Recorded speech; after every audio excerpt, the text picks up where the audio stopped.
They should have locked those doors. It's time to rank those deaths in quarantine. Don't come to the lobby, because it's going to be your last night on Earth, baby. Welcome back, guys, to Fog Entertainment. We've got the movie review quarantine up on the channel as part of our 31-day Halloween special here for October. Now, we are going to rank all the deaths in quarantine. Now, there was 21 in total. Basically, if you lived in this apartment, if you lived in this building, or if you entered this building, then you were screwed. You died. You died. You're on this list. Whether you quarantined, whether you stayed in your house, whether you went into the elevator, whether you tried to jump out the window, it doesn't matter. If you step foot in this building, then you are on this list because you are dead. And we will move in then from number 21. We'll go from 21 all the way to number 1. And this, of course, is based on how we thought their death was. So not necessarily how good the character was, but the focal point here is how good the death was. Moving in to number 21, we have the cleaning lady, because we don't get to see it. She just dies off screen. She just, like, appears out of nowhere, really. We go into the room, she's not there. We go back into the room 5 minutes later, and she's laying there dead. Faceplant, good night. Move on. Coming at number 20, we have Elise. She is basically undead when we see her. She ambushes 4 of the residents. They manage to fight her off, and we see Scott just continue to bash her brains in with his camera. And I think that was the first time we've seen Scott unleash his inner cameraman skills, where he would just use his camera. It's a rough cut. Good night. Weapon. Coming at number 19, we have Yahia. She was one of the residents that did not speak English, and I mean, she just got bit really off screen. I don't even think we got to see her get bit. Crap death. No. It just sums the character up. Yeah, crap character, crap death. You know, I think the only reason for this character to be there is just because she can't speak English, and it causes a little bit of a disturbance. It causes a little bit of a hindrance for, you know, the police officers that were in the fire brigade that were trying to... Makes the situation more problematic. Yeah, trying to get the situation under control when you're dealing with someone that can't speak a word of English. Coming number 18, we have Officer Danny. Yes, the reason why we like this character, we rated him very high in our ranking all characters list, but his death was garbage. By this point, he knew that if you get bit, or if you get blood, or you get saliva in your pores, or in your, you know, if it infects you, if it goes inside you, or you get bitten, then you're dead. There's no cure. You can't come back from this. You are gone. He then approaches the infected little girl, and he turns his back to her and allows her to bite him. Come on, you know, Danny. Just a dumb death. Probably the only death in the movie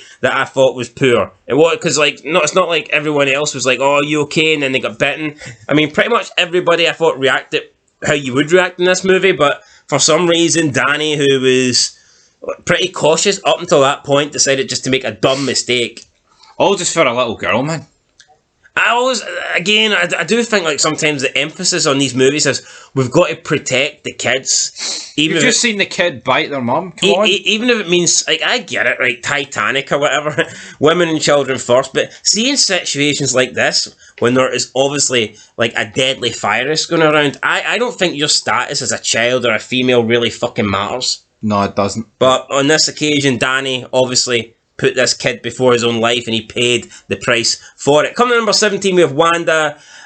Just a bit of a nothing character, and she got a nothing death. Her husband was getting attacked, he was getting bitten, and she did not want to leave him, and then she got bit by Sadie from behind, so pretty poor. Coming to number 16, we have the CDC Doctor, numero uno. There was 2 doctors, none of them had names, but we're going with 1 and 2. 1 is the guy that died quickest, so yeah, his death, he got attacked by George. He was operating on him. Next minute, George gets up and sits from the table, sinks his teeth in. Good night for the doctor. That's him done and dusted. Coming at number 15, we have Sadie.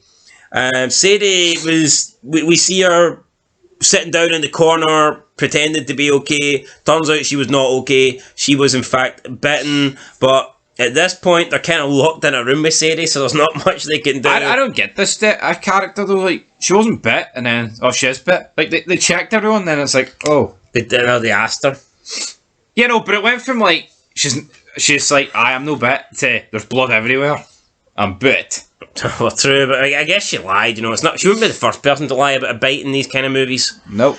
Coming number 14, we have Yuri. Again, Yuri just kind of got attacked from behind. He was like standing behind the door. It's something that you shouldn't really do, but the door obviously had like glass panels, and one of the infected just bursts through the panels and grabs onto him and chews them, and then he just gets left behind and basically dies. And it's a shame because he knew the way out. He had the keys to getting out, but he didn't make it that far. Although, to be fair, none of them made it out, so if there's any consolation, Yuri, you're in the same boat. You made it to the final 5, buddy. Coming to number 13, we have Officer James. He is, I want to say he's the first person to get bitten in the movie. Yes. Yes. That we know of. The first person that we know of. First person on screen, at least, to get bitten. He gets bitten by Miss Espinoza.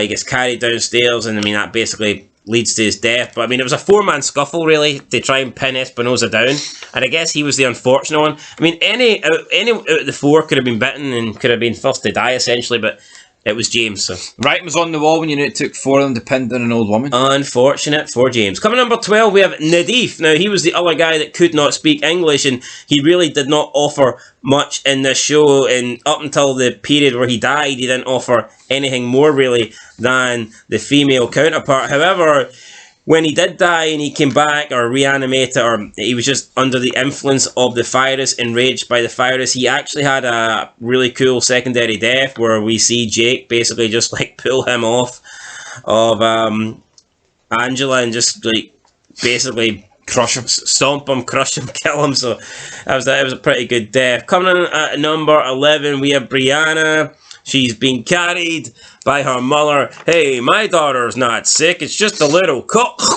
Chewed, neck, bitten, ripped out. Brianna then ran off. She also is responsible for killing Officer Danny, which I maybe should have actually put her a wee bit further down the list since that death scene was fucking retarded. But it got her 11th on our list. It did. We can't really take away from her ranking just because she killed someone else poorly. That's Danny's fault, not her death. Yeah, true. Coming number 10, we have the second CDC Doctor. He got a little bit of a character development. He basically, when he seen that things were about to get overrun, he's like one of the few guys that actually got locked up while alive.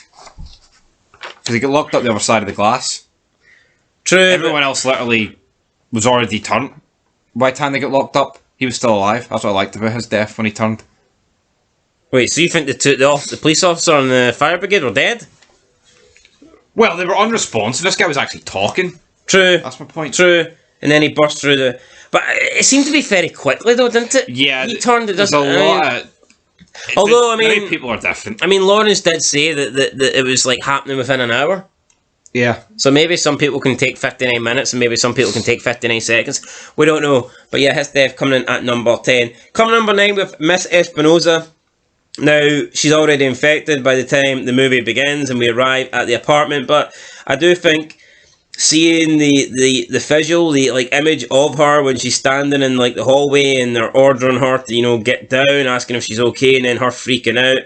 I thought that was pretty good, so Miss Espinoza is number 9. Yeah, I rated Miss Espinoza. In the end, she just get put down by Danny and he freaks out a wee bit. He says, I had to do that, she was coming straight at me, and Jake's like, One of the few gun kills. Yeah, Jake, she was coming right at you. I think what should have happened at some point in this movie, they probably... maybe this isn't allowed, but I think considering the situation, what is allowed and what's not allowed, and protocol and rules and all that shit, shoot him out the window. James must have had a gun. Surely Jake should have took James's gun. Yeah. Or somebody in the apartment, considering it is America and it's like a legal, carry and all this shit. Surely, I don't know if Danny had a secondary gun on him, but if there was, then shouldn't these people have been arming themselves up? I find it hard to believe that in an entire apartment block, not one of them had a gun, apart from the cop. Yeah. And what about James's gun? That's true, I didn't know to take it off. Should have got his gun. Coming to number 8, we have Scott, the cameraman. He didn't have a gun, but he did have a big, pretty heavy camera. And rocket launcher. He wasn't afraid to bash people in the head with it, although I'm surprised his camera withstood the time, because... plot purposes, though. Although, towards the end, the light does get broken. He is smashing people with the camera, and then at the towards the end of the movie, one of the infected, literally just pokes his camera and breaks the light. It's like, what the fuck? Not realistic. So him using his camera like a baseball bat was fine, but somebody poking the camera meant the light broke. Bit strange. In the end, he dies in the attic. We don't really see him die, but I guess that kind of adds a little bit to his death. All you just hear like the screams and the scuffle, and the munching and the chewing, and it turns out Scott is dead. So yeah, and by the time Angela finally picks up the camera and we see through the night vision, Scott's basically just laying there getting chewed into by the Fin Man. Coming at number 7, we have Randy. Randy had enough. He didn't want to be sitting down here anymore. He didn't think it was a good idea for all these sick people to group together in a small space. And I completely agree with Randy. But then he done something stupid. He walked into an even smaller space, aka the elevator. And it turns out when he got to the floor where his apartment is, he was met by a vicious dog that was infected. And yeah. They wanted some Randy. Randy got torn apart. Should have hit it with an RKO, Randy. Should have hit it with an RKO. Coming up, number 6, we have Kathy, the mother of Brianna. Kathy got a pretty bad deal here. I mean, people were questioning how sick her daughter was, and I guess if it's your child, then you're going to try be in denial. You're not going to want to accept the fact that your kid's going to be dying soon. Over to be killed. So, I mean, you can kind of understand why she was a bit defiant, and she was, denying that her daughter was infected with these rabies or virus or whatever.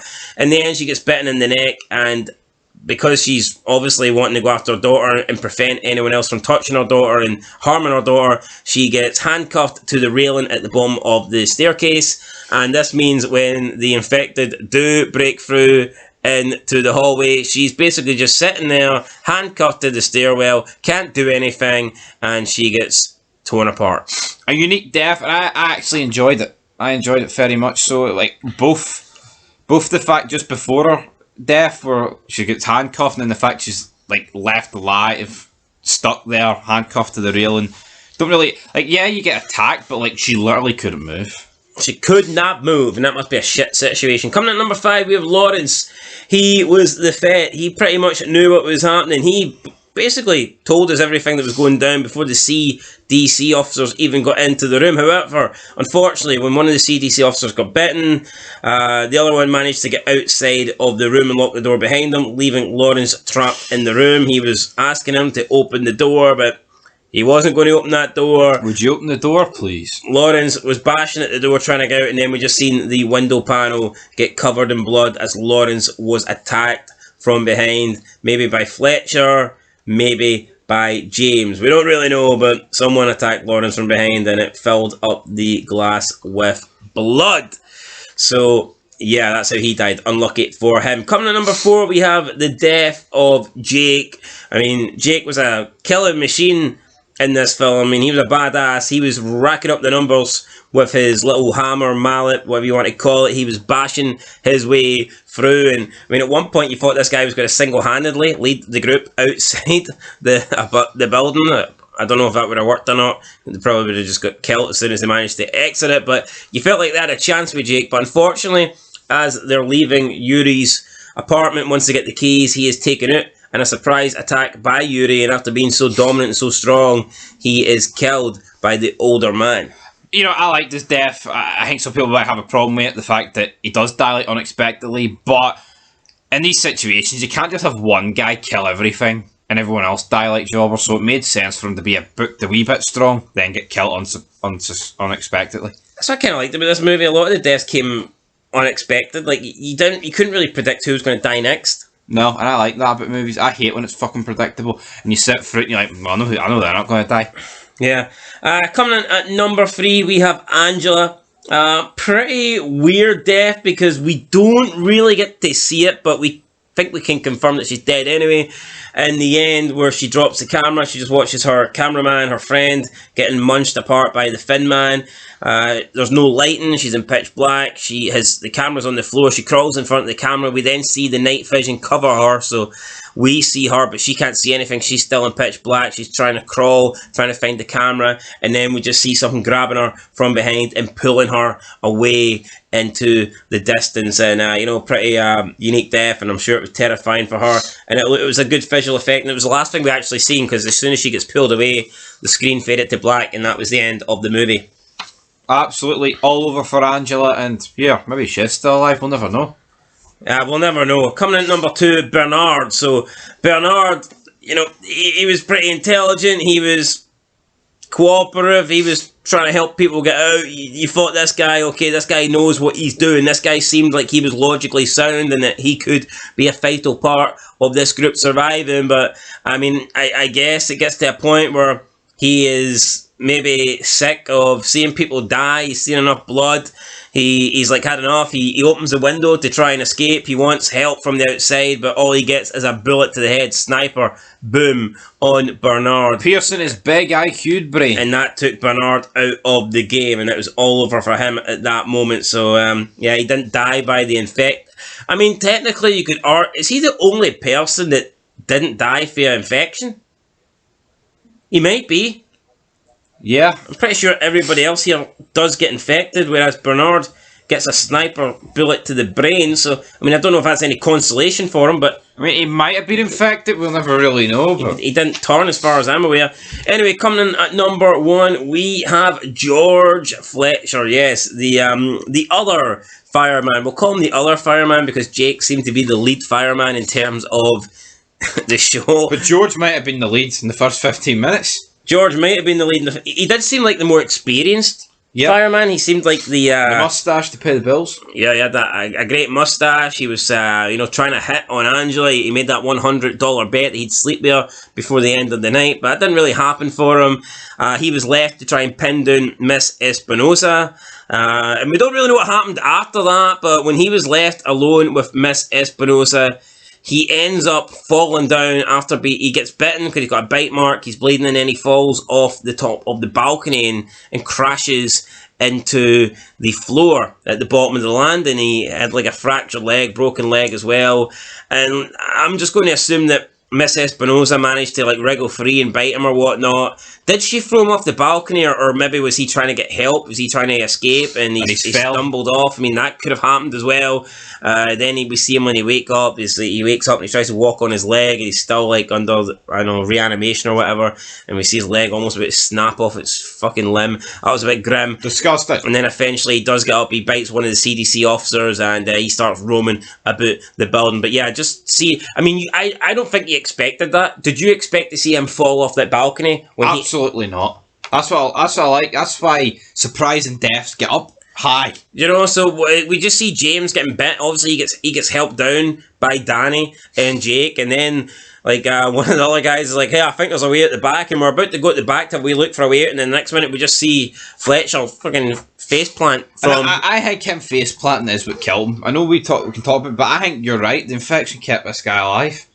Yeah, I think if this guy wasn't bitten, he just fell. I think he might have been dead. Yeah. Because you can say he had a broken leg, but look at the amount of blood that was around his, maybe you could say he got bit in the neck or some shit like that, but not for me. But then if you get bit in the neck, you could still die, you know what I mean? So... True. Blood loss. True. Anyway, guys, that is our list from 21st to 1st. We thought Fletcher had the best death. Big George Fletcher. Let us know who you think had the best death down below, and we will catch you tomorrow on day 2 of our Halloween special. 31 days of horror movies. Till next time, though. Peace.